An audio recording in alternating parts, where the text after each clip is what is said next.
एक नीति की श्लोक है बंधुओं। उद्यमेन हि सिद्ध्यन्ति कार्याणि न मनोरथ, नहि सुप्तस्य सिंहस्य प्रविश्यन्ति मुखे मृगाः। उद्यम करने से ही जो है कार्य सिद्ध होते हैं।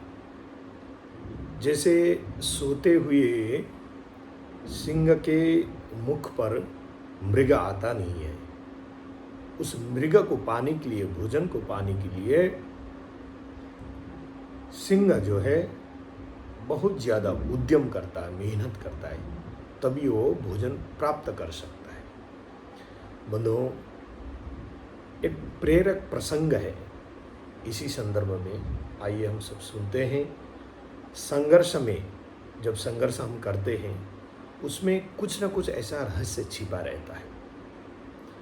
बंधुओं, जो एक व्यापारी था, लेकिन उसका व्यापार डूब गया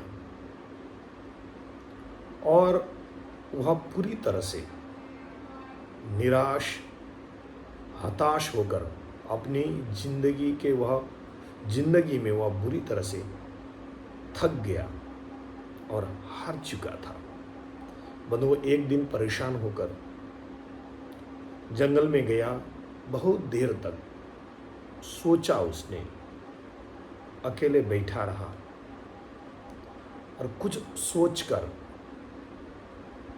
उसने परमात्मा से, भगवान को संबोधन करते हुए कहा कि हे भगवान, मैं हार चुका हूँ, मुझे कोई ऐसा जो है एक वजह बताइए कि मैं क्यों हताश और निराश न हूँ। मेरा सब कुछ खत्म हो चुका है, कृपया मेरी मदद करें। तब भगवान ने जवाब दिया, तुम जंगल में इस घास को और बांस के पेड़ को देख रहे हो ना?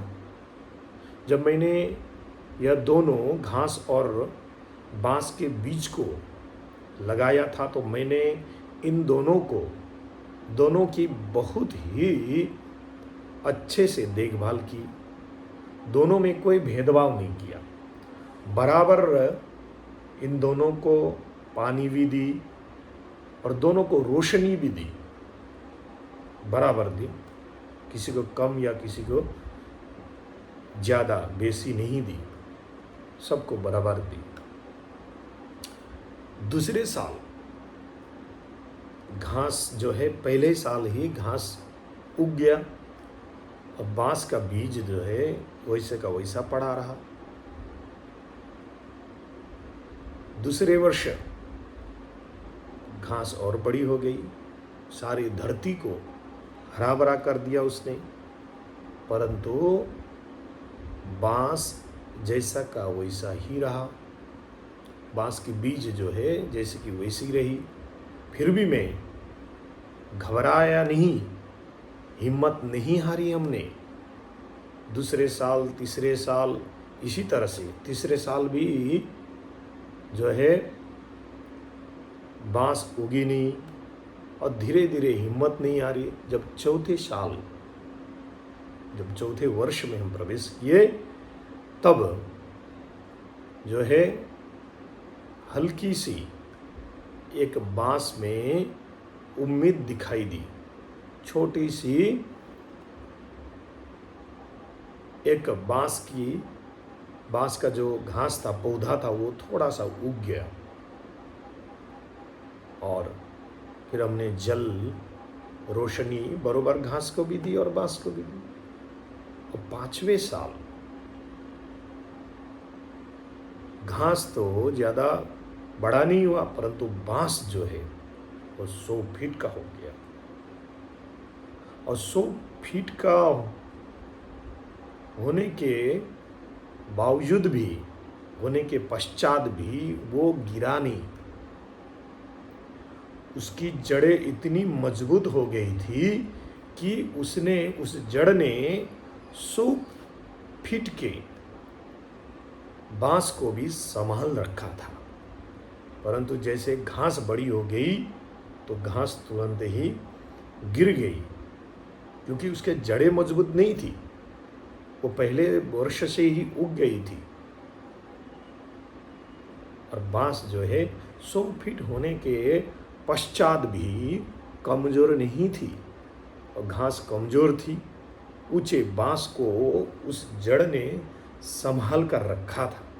बंधुओं, मैंने इस संदर्भ में हार नहीं मानी कि तीसरे चौथे वर्ष तक बांस जो है वो बांस के बीज उगे नहीं, या उगे भी तो छोटे से पौधे बनकर रहे, और घास पहले से ही उग गई, प्रथम वर्ष से ही उग गई। मुझे ज्ञात था, इस बात का मुझे पूर्ण विश्वास था। तो कहते हैं भगवान कि तुम चिंता क्यों करते हो? दूसरों की तुलना अपने से कभी नहीं करना चाहिए। घास और बांस दोनों बड़े होकर भी बड़े होने के लिए अलग अलग समय लिया। दोनों का उद्देश्य अलग अलग था, अलग अलग है। तुम्हारा भी समय आएगा और तुम भी एक दिन बांस के पेड़ की तरह आसमान छूओगे। मैंने हिम्मत नहीं हारी, तुम भी मत हारो। बंधुओं, जिंदगी में, अपनी जिंदगी में संघर्ष से कभी नहीं घबराना चाहिए। यही संघर्ष हमारी सफलता की जड़ों को मजबूत करेगा। हमेशा अपने छोटे छोटे प्रयासों को निरंतरता देते रहनी चाहिए। सफलता एक न एक दिन अवश्य मिलेगी। बंधुओं, इस कहानी में हम सबको यही सीख मिलता है कि संघर्ष में कहीं न कहीं ऐसा छिपा रहस्य रहता है। इसीलिए संघर्ष हमेशा करते रहें और अपनी जड़ों को मजबूत करें, ताकि हम जितने भी ऊंचे हों कभी हम गिरे नहीं। जय जय श्री राधे, जय जय श्री कृष्ण, जय गुरुदेव।